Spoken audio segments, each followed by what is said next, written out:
अस्सलामुअलैकुम वरहमतुल्लाहि वबरकातुहू। Sunday comment box के एक नए एपिसोड के साथ मैं आप लोगों का भाई AM कासमी आप लोगों की खिदमत में हाज़िर हूँ। मुझे उम्मीद है कि आप लोग खैर आफ़ियत से होंगे। मैं अल्लाह ताला से दुआ करता हूँ कि अल्लाह ताला आप लोगों को अपने हिफ्ज़ व अमान में रखे। संडे एपिसोड आप लोगों को देर में इसलिए मिल रहा है क्योंकि आज कंबल तकसीमी प्रोग्राम था फ़िरोज़ाबाद का, जिसमें मैं पूरे दिन मशगूल रहा, मौका नहीं मिला। सोचा था कि सैटरडे नाइट में ये संडे एपिसोड रिकॉर्ड कर लूँगा, लेकिन मौका नहीं मिल पाया। तो अब इशा की नमाज के बाद आप लोगों के लिए संडे एपिसोड रिकॉर्ड कर रहा हूँ। कंबल तकसीम प्रोग्राम की कुछ शॉर्ट वीडियोस लगा रहा हूँ, स्क्रीन पर आप लोग देख सकते हैं। ये वो लोग हैं जिन तक घर घर जाकर हमने लोगों को तलाश करके पहचान कर कि वाकई ज़रूरतमंद है या नहीं है, उनको हमने सबसे पहले टोकन दिया और एक वक्त में हम उनको बुलाते हैं और उनको कंबल दे दिए जाते हैं। मैं अल्लाह तबारक व तआला का भी शुक्रिया अदा करना चाहता हूँ और उसके बाद मैं आप लोगों का शुक्रिया भी अदा करना चाहता हूँ, है ना। Lump यशकुरिन्नास lump यशकुरिल्लाह। अल्लाह का भी शुक्रगुज़ार हमें होना चाहिए और बंदों का भी शुक्रगुज़ार होना चाहिए। आपका मैं शुक्रिया अदा इसलिए करना चाहता हूँ क्योंकि जो भी प्रोग्राम मैंने पेश किए अल्हम्दुलिल्लाह आपने मेरी आवाज़ पर उन प्रोग्राम में बढ़ चढ़ कर हिस्सा लिया और अल्हम्दुलिल्लाह हमने दीन के बड़े बड़े काम किए हैं और अल्हम्दुलिल्लाह इंशाअल्लाह सुम्मा इंशाअल्लाह आगे भी हम सब लोग मिलकर करते रहेंगे, है ना। बाज़ लोगों को ये एतराज़ होता है कि यार मुफ्ती साहब देखो आप दिखा के मदद करते हो, है ना। तो भाई दिखाऊंगा नहीं तो आपको पता कैसे चलेगा। ऐसा नहीं है कि मैं हर काम दिखाता हूँ।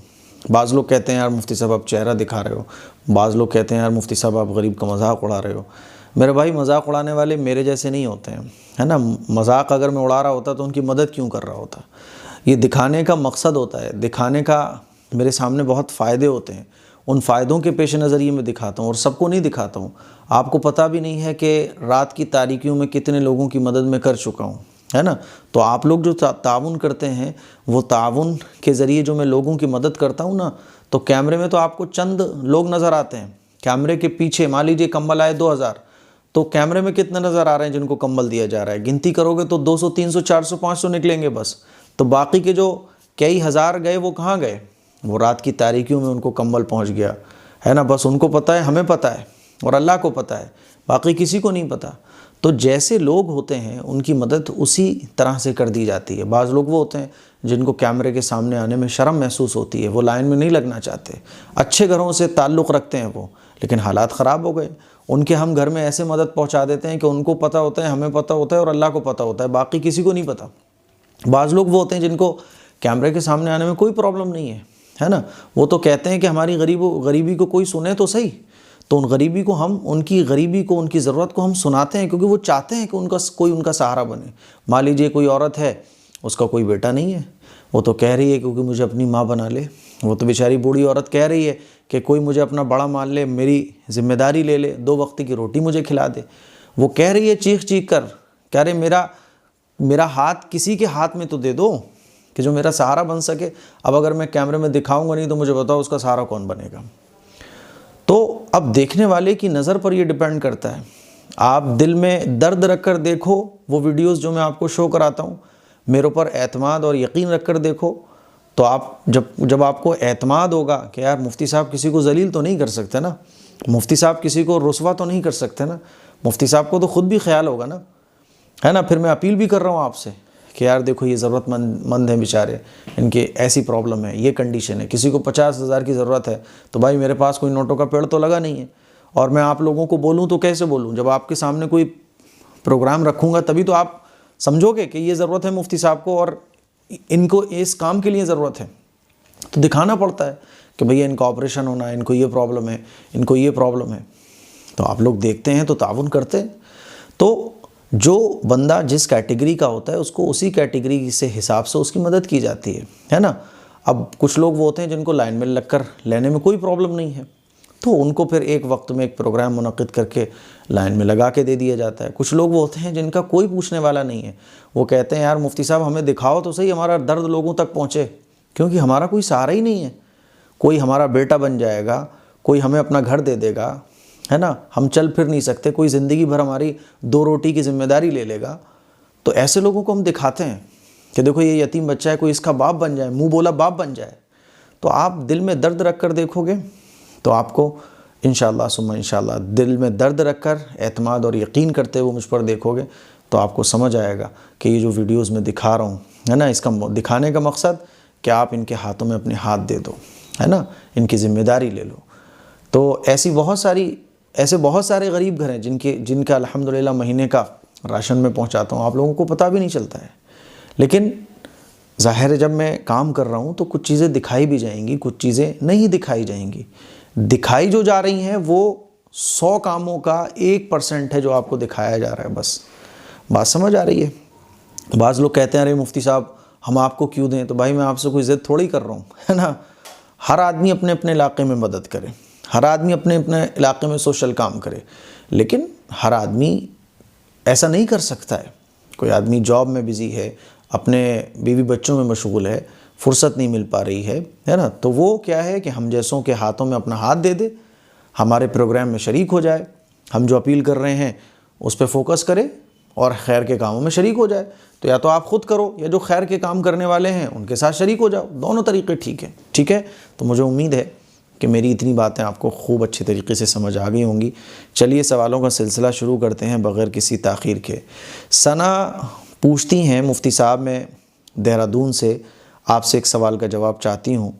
मैं कपड़े सिलाई का काम करती हूँ, मेरे पास बहुत से कपड़े आते हैं जिसमें छोटी बाजू, जाली वाली बाजू, है ना, इसी तरह से हाफ बाजू और ब्लाउज़ वग़ैरह उनके गले बहुत डीप होते हैं। क्या मुझे ऐसे कपड़े सिलना चाहिए? जबकि ऐसे कपड़े सिलने की डिमांड क्लाइंट की होती है। क्या ऐसे कपड़े सिलना गुनाह होता है? प्लीज़ मुझे बताएं, मैं बहुत परेशान हूँ, इसमें 2 पैसे कमाती हूँ और अपना घर चलाती हूँ। इस तरह के कपड़े आप सी सकती हैं, इस तरह के कपड़े सिलने में कोई हरज नहीं है ना। ये पहनने वाले के ऊपर डिपेंड करता है कि वो इन कपड़ों को किस तरह से पहन रहा है ना। ज़रूरी नहीं होता कि जो कपड़ा आप सी रही हो तो वो किसी गैर महरम को दिखाने के लिए ही पहना जाए। तो जैसे कि मेमोरी कार्ड है, जैसे कि मोबाइल है, तो इंसान के ऊपर डिपेंड करता है। ऐसी कपड़े भी जो पहनने वाली औरत है उसके ऊपर डिपेंड करेंगे कि वो किस नीयत से पहन रही है। इसमें आपका कोई कसूर नहीं है। तो आपका काम सिलाई का है, नो प्रॉब्लम, आप कपड़े सी सकती हैं, इसमें कोई हरज की बात नहीं है। अदनान पूछते हैं मुफ्ती साहब, स्टॉक मार्केट में जो पैसा लगाते हैं उसमें ज़कात निकलती है या नहीं? स्टॉक मार्केट में आप जो पैसा लगाते हैं तो जाहिर सी बात है वो पैसा है, तो उसमें ज़कात निकलेगी, ठीक है, आपको ज़कात हर साल निकालना होगी। मास खान पूछते हैं मुफ्ती साहब, अपने बच्चों को या अपने पुराने कपड़े किसी को दे सकती हूँ? अपने बच्चे के या अपने कपड़े किसी को दे सकती हूँ या नहीं? प्लीज़ इस पर वीडियो ज़रूर बनाइए, बहुत ज़रूरी है, प्लीज़ अगला वीडियो इस पर ज़रूर बनाइएगा। हमारा कोई भी कपड़ा रिटायर हो जाए, पुराना हो जाए, जिसको हम अब पहनना नहीं चाह रहे हैं, तो हम किसी गरीब को दे दें, इससे बेहतर कुछ भी नहीं है। जब तक वो कपड़ा उसके बदन पर रहेगा, अल्लाह तबारक व तआला की रहमतें आपके ऊपर बरसती रहेंगी, है ना। तो इसीलिए अपने कपड़े ज़रूरतमंदों को देना चाहिए। शहनाज बानो पूछती हैं मुफ्ती साहब, मैं आपसे मिलना चाहती हूँ, आप अपना एड्रेस बताइए, फ़िरोज़ाबाद कहाँ पर रहते हैं? किसी दिन फ्री होते हैं, जब मेरे शौहर फ्री होंगे तो मैं उनके साथ में लाना चाहती हूँ। नो प्रॉब्लम, आ जाइए आप। मदीना कॉलोनी गली नंबर 4 में बोर्ड लगा हुआ नज़र आ जाएगा आपको, AM कासमी वेलफेयर सोसाइटी का, वो मेरा घर है ना। वहाँ पर आकर आप पूछ लीजिए, मैं घर होऊंगा या फिर मस्जिद मिलूँगा ऑफिस में, तो मुलाकात हो जाएगी। बेहतर है कि आप असर मगरिब की नमाज़ के बाद आएँ, तो मिलने के चांसेस ज़्यादा हैं। सिमरन पूछती हैं, मेरे सवाल है नंबर 1, हदीस की किताब या दीनी और किताबें धोखे से नीचे गिर जाएं तो गुनाह होगा? देखो, गलती से कोई भी मुसलमान जानबूझ के तो नहीं गिराता। दीनी किताबें, कुरान मजीद है, दीनी किताबें हैं, तो गलती से गिर जाती हैं। तो गलती से गिर जाएं तो सीने से लगाइए, चूमिए और अदब के साथ, है ना, उनको अच्छी जगह पर रख दीजिए, गुनाह नहीं होगा। नंबर 2, मेरा बेटा 5 साल का है, वो बहुत ज़िद्दी है, शैतानी बहुत करता है, सबको मारता भी है, उसके लिए कोई दुआ बताइए। और मेरी ख्वाहिश है कि वो आलिम बने, आप दुआ करिए। बिल्कुल मैं दुआ करूँगा कि अल्लाह ताला आपके बच्चे को आलिम बाअमल बनाए। रही बात ज़िद्दी की, है ना, शैतान है, तो बच्चे शैतान भी होते हैं, बाज़ दफ़ा ज़िद भी करते हैं। अच्छे अंदाज़ में समझाती रहिए और रोज़ाना 2 रकात सलातुल हाजत पढ़कर अपने बच्चे की ज़िद की, है ना, अपने बच्चे की हिदायत के लिए, आपका बच्चा बड़े होकर आलिम दीन बने, उसके लिए रोज़ाना 2 रकात नमाज सलातुल हाजत पढ़कर अल्लाह ताला से दुआ मांगिए। इंशाअल्लाह बच्चे की ज़िद भी ख़त्म हो जाएगी। और ये अमल रोज़ाना करना है, ठीक है। जो नापाकी के डेज़ होते हैं उनको छोड़ दो आप, उसके अलावा रोज़ाना 2 रकात नमाज़ पढ़कर, 2 रकात नमाज़ पढ़ने का मौका ना मिले तो रोज़ाना 5 मिनट हाथ उठाइए, अपने बच्चे के लिए रोज़ाना दुआ मांगिए। यही अमल है बच्चे की ज़िद को छुड़ाने का। नंबर 3, और दुआ के साथ साथ मैंने क्या बताया था पहले कि बच्चे को प्यार मोहब्बत से समझाते रहें, बच्चे की तरबियत करें। बाज़ दफ़ा हमें अपने बच्ची के साथ बड़ी मेहनत करनी पड़ती है, कभी वो बहुत ज़िद्दी सी हो जाती है। अब एक दो ही तरीक़े हैं, या तो आप बहुत सख्ती करो, सख्ती भी की जानी चाहिए बच्चे के साथ। माँ बाप में से कोई एक सख्ती करे, ऐसा ना हो कि माँ बाप में से दोनों ही सख्ती करने लगें। सख्ती भी करना चाहिए, लेकिन जब तक प्यार मोहब्बत से बच्चा समझ रहा हो तो बच्चे को प्यार मोहब्बत से समझाने की कोशिश करना चाहिए। तो बाज़ दफ़ा आफ़िया ज़िद करने लगती है तो हमें बहुत टाइम लग जाता है उसे समझाने में, है ना। एकदम ऐसे ये वाली बात समझाना, वो बात समझाना, कभी किसी और बहाने से, किसी और बहाने से, कि वो जो बच्चा ज़िद कर रहा है वो ज़िद ख़त्म हो, यानी उसका दिल पलटे। अभी मान लीजिए डांट लगा दी, पिटाई लगा दी आपने, तो ठीक है ज़िद छोड़ देगा, लेकिन वो ज़िद उसने मजबूरी में छोड़ी है। तो कोशिश ये करना चाहिए कि बच्चों की वो ज़िद जो है ना तरबियत से ख़त्म हो, तो वो भी कोशिश करें, उसके साथ साथ ये अमल करें जो मैंने बताया। नंबर 3, मैं पहले नमाज़ कभी कभी पढ़ती थी, 1 साल से पूरी नमाज़ और क़ज़ा उम्री स्टार्ट की हैं। मैं नमाज़ में पढ़ते पढ़ते रकात भूल जाती हूँ, क्या करूँ, वसवसे ज़्यादा आते हैं। इस बार प्लीज़ मेरा सवाल ले लीजिए। मैंने आपका सवाल ले लिया है। रकात अगर आप भूल जाती हैं तो उसको याद रखें, और याद रखने का तरीका ये है कि जब आपकी एक रकात कंप्लीट हो जाए तो एक उंगली को थोड़ा सा टाइट दबा के रखें। दो रकात पूरी हो जाएं तो दो उंगलियों को टाइट दबा के रखें। 3 रकात पूरी हो जाएं तो ऐसे आप हाथ बांधी हुई है, 3 उंगलियों को अच्छे से दबा लें, है ना, तीसरी उंगली को दबा लें, या 3 उंगलियों को एक साथ दबाए रखें।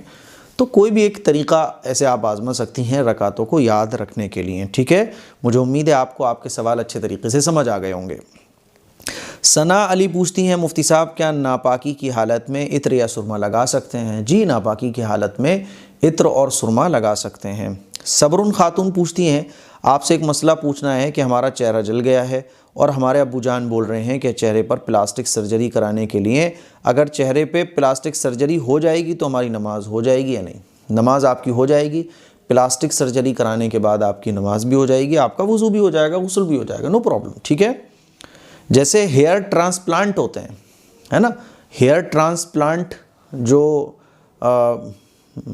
इलाज है उसके ज़रिए जो हेयर निकाले जाते हैं तो उससे भी गुस्ल हो जाता है, वज़ू हो जाता है ना। तो ऐसे ही सर्जरी जो होती है उसके होने के बाद भी वज़ू और गुस्ल हो जाएगा। इरम माहिर पूछती हैं, मेरे नाना नानी खाला उम्रा करने जा रहे हैं, मैं भी उनके साथ जाना चाह रही हूँ, लेकिन नाना नानी, अच्छा, पापा की मर्ज़ी नहीं है लेकिन मेरी अम्मी की मर्ज़ी है और पैसे भी अम्मी दे रही हैं तो क्या मेरा जाना सही है? पापा की मर्ज़ी नहीं है तो पापा की मर्ज़ी क्यों नहीं है? पापा को पूछिए, अगर कोई पापा वैलिड रीज़न देते हैं तो उनकी बात को मानिए, और अगर कोई वैलिड रीज़न नहीं है, बस पापा का मन नहीं हो रहा है, तो पापा को मनाइए, है ना, पापा को राज़ी करने की कोशिश कीजिए। अब वो जैसे चाहें आप वैसे राज़ी कीजिए, फिर भी पापा राज़ी ना हो तो फिर छोड़ दीजिए, पापा से पूछिए फिर मुझे कब जाना है, और पापा की ख्वाहिश को आप पूरा कीजिए, पापा की बात को समझिए, उनको समझाइए, है ना। बाप बेटी के दरमियान और औलाद और माँ बाप के दरमियान बॉन्डिंग ऐसी मजबूत होना चाहिए कि अगर वालिदैन बच्चों को किसी चीज़ से रोक रहे हैं तो बच्चों को समझना चाहिए, और माँ बाप ऐसे रोके कि बच्चों को समझ भी आना चाहिए कि माँ बाप रोक रहे हैं तो क्यों रोक रहे हैं। बाकी अगर कभी ऐसा होता है माँ बाप अपनी होते हैं बस अपनी धुन में कि नहीं जाना नहीं है बस, तो पहले आप पटाने की कोशिश करो, माँ बाप को राज़ी करने की कोशिश करो, है ना। हम तो अपने अब्बा को आज भी कोई काम ऐसा होता है जो हमारे अब्बा इजाज़त नहीं दे रहे होते हैं तो हम पटाते हैं अपने अब्बा को, मनाते हैं, कोशिश करते हैं कि उनको वो बात समझ आ जाए। अक्सर ऐसा होता है कि हम अपनी कोशिश में कामयाब हो जाते हैं, कभी कभी नाकाम होते हैं, वालिद साहब गुस्से में आ जाएं तो खामोश हो जाते हैं। तो मान लो माँ बाप वालिद साहब आपके राज़ी ना हो तो फिर वालिद साहब की बात को मान लो, है ना। देखो, बाप राज़ी रहना चाहिए, घर में माहौल अच्छा बनना चाहिए। उम्रा कोई फ़र्ज़ और वाजिब तो है नहीं है। मान लो वालिद साहब कहते नहीं अगली साल चली जाना या हमारे साथ चलना, तो थोड़ा सा डिले कर सकती हो, ये मेरा मशवरा है, ठीक है। अच्छा, शान कासगंज, शान के असगर, आपकी हर वीडियो अपने शौहर और बच्चों के साथ देखती हूँ, हमने आपसे बहुत कुछ सीखा है। मेरे 5 सवाल हैं। जज़ाकुमुल्लाह जज़ाकुमुल्लाह।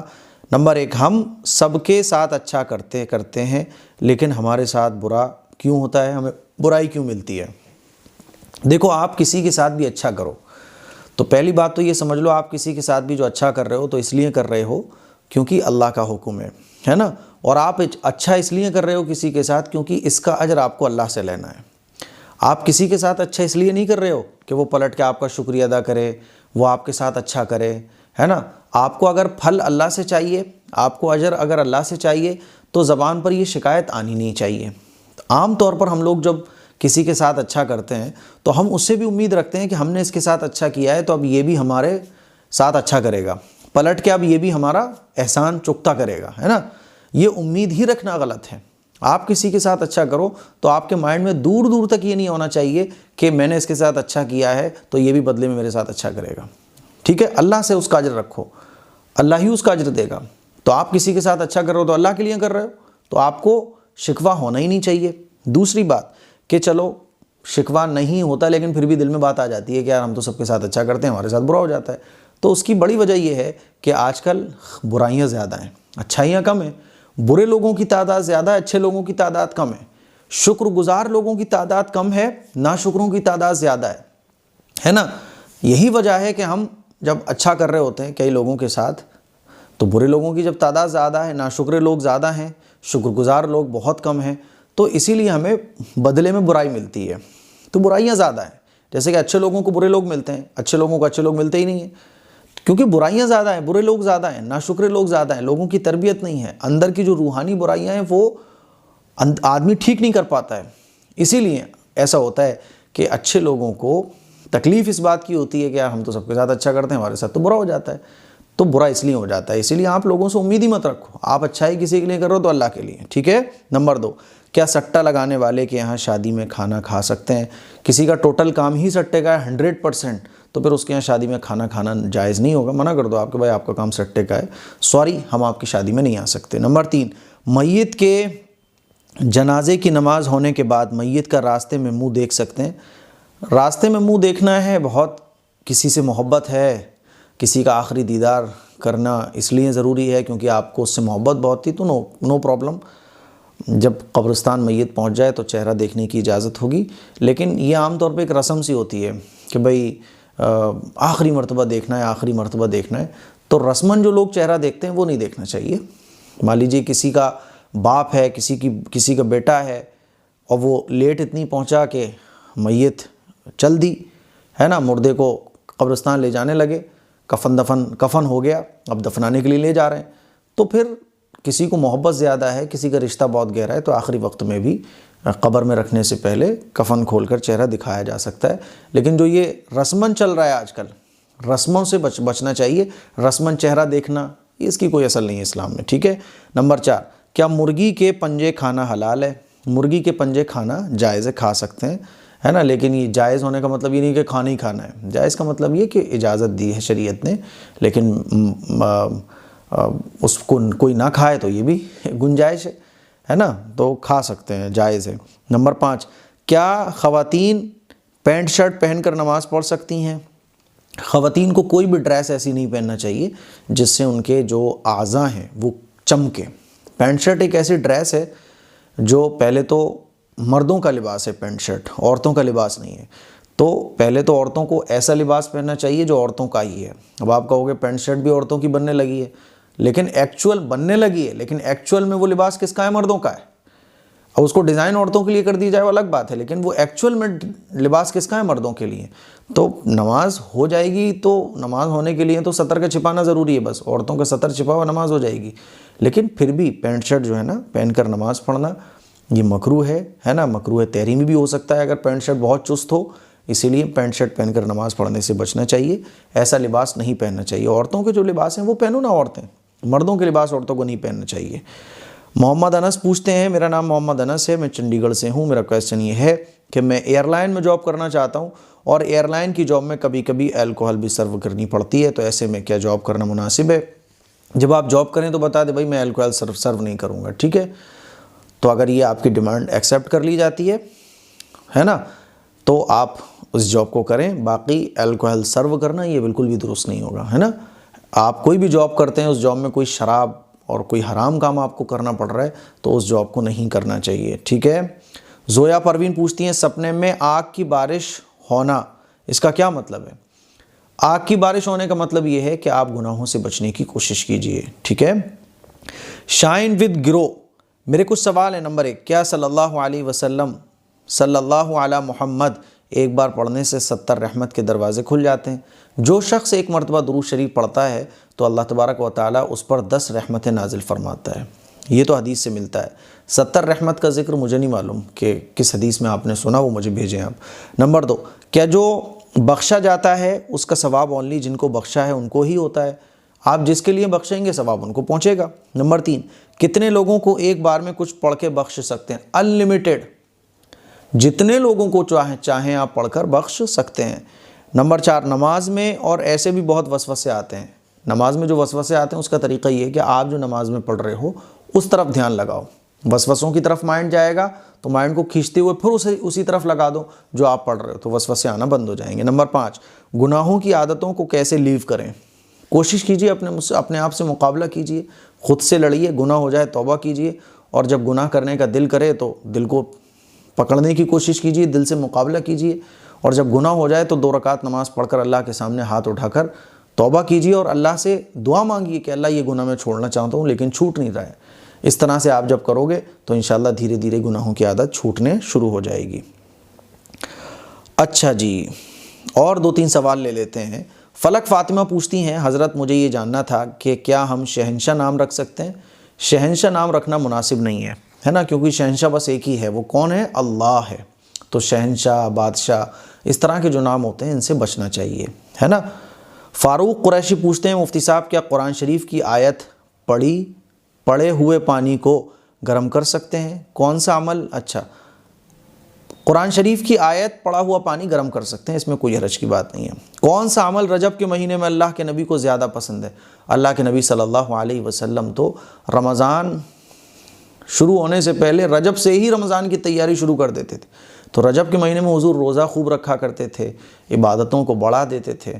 तो जितने भी इबादत के काम हैं उनको बढ़ा देना चाहिए, फ़र्ज़ इबादतों की पाबंदी होना चाहिए, सुन्नतों का एहतमाम होना चाहिए, ताकि रमज़ान आने से पहले पहले हम रमज़ान के लिए तैयार हो जाएं। जैसे पार्टी में जाने के लिए तैयार होते हैं, शादी वगैरह, रिसेप्शन वगैरह में, तो बिल्कुल ऐसे ही रमज़ान की तैयारी हम 2 महीने पहले रजब से ही शुरू कर दें, तो जितने भी इबादत के काम हैं वो सारे के सारे बढ़ा दें। फ़ारूक कुरैशी पूछते हैं, मुफ्ती साहब मेरा बहुत इंपॉर्टेंट सवाल है, मेरे एक रिश्तेदार हैं, 3 मंथ पहले शादी हुई थी, उनकी बीवी को पहले किसी और लड़के के साथ कोर्ट मैरिज हुआ था, क्या ये निकाह होगा या नहीं? लेकिन कोर्ट मैरिज के कागज़ पर कोई डेट नहीं थी, फ़र्ज़ी बताया गया है। उनकी बीवी प्रेग्नेंट है, प्लीज़ मुफ्ती साहब इस मसले का हल बताइए। भाई, जिनका मसला है वो ख़ुद जाके पूछ लेंगे, आप क्यों फटे में टांग अड़ा रहे हो, है ना। अब आपको मैं कुछ बोल दूँ, उनका मसला कुछ और हो, आपको बताया कुछ और गया हो, आपने समझा कुछ और हो, फिर आपने अपनी ज़बान में लिख के मुझसे पूछ लिया है, मैं इसका जवाब बता दूँ, हालांकि उनका वो एक्चुअल मसला नहीं हो, क्योंकि आपको तीसरे तक बात पहुंची है, फिर आप कुछ और समझ लो, कुछ और बोलो, तो इसीलिए उनका मसला है, वो ख़ुद पूछ लेंगे, है ना। और अगर उनको फ़िक्र नहीं है तो आपको फ़िक्र करने की ज़रूरत नहीं है। ज़ाहिर सी बात है, सिंपल सी बात है कि अगर किसी और से शादी थी तो जब तक तलाक़ नहीं होगी, किसी और के निकाह में औरत है, तो तलाक़ हुए बगैर अगर किसी और से शादी कर ली जाती है तो शादी नहीं होती है ना। तो किसी और लड़के के साथ कोर्ट मैरिज हुई थी, निकाह नहीं हुआ था निकाह या नहीं हुआ था, वो अलग मसला है। तो ये मसला आपका क्लियर नहीं है, फिर ये दूसरे का मसला है, इसलिए आप इस चक्कर में ना पड़ो। और अगर पूछना भी है तो क्लियर लिख के भेजो। 3 महीने पहले शादी हुई, उनकी बीवी का पहले किसी और लड़के के साथ कोर्ट मैरिज हुआ था, तो अब निकाह हुआ था कि नहीं हुआ था, ये भी एक पेचीदा मसला है, क्लियर नहीं है ये, ठीक है।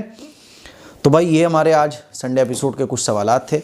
मुझे उम्मीद है कि आज के सवालों के जवाबात आप लोगों को समझ आ गए होंगे।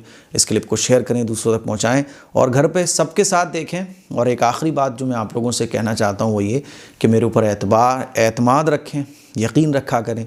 कुछ चीज़ें अगर मेरी आपको ऐसी लगें जो आपको समझ नहीं आ रही हैं, आपको लग रहा है कि यार ये तो गलत हो रहा है, तो इतना यकीन रखें कि मैं जानबूझकर, आदमी किसी के सामने तो गलत नहीं कर सकता ना, कैमरे के सामने तो और गलत नहीं करता है आदमी, है ना। तो इसलिए एतबार रखा करें। मुझे आप लोग पिछले 5-6 सालों से जान रहे हैं, मेरा एड्रेस भी जानते हैं, तो इसीलिए कोई भी गलत फहमी पालने से पहले एक मरतबा मुझसे क्लियर कर लिया करें और मेरे 100 कामों को देखा करें, 100 काम ठीक ठाक चल रहे हैं, है ना। तो खैर ये मैंने इसलिए भी कहा क्योंकि बाज़ लोग जो है ना कम्बल तकसीम प्रोग्राम में और मदद के कामों को देखकर बाज़ दफ़ा बदगुमान हो जाते हैं। तो उनको लगता है कि वो जो सोच रहे हैं वो ठीक है, तो ऐसा नहीं होता है। कभी कभी है ना, हमने समंदर नहीं देखा होता तो हम दरिया को ही सब कुछ समझ रहे होते हैं, लेकिन जब समंदर पर पहुंचते हैं तो समझ आता है कि अरे यार दरिया तो इसके आगे कुछ भी नहीं होता है। तो ऐसे ही बाज़ दफ़ा कुछ चीज़ों की सिचुएशन अलग होती है जो हर आदमी नहीं समझ सकता है। उस सिचुएशन को समझो आप, उसके बाद ही कोई फ़ैसला लो। ये संडे एपिसोड आप सबके साथ देखें, घर पे सबको दिखाएं, है ना। और अपना सवाल अगले संडे एपिसोड के लिए कमेंट ज़रूर कीजिए। अस्सलामु अलैकुम वरहमतुल्लाहि वबरकातुहू।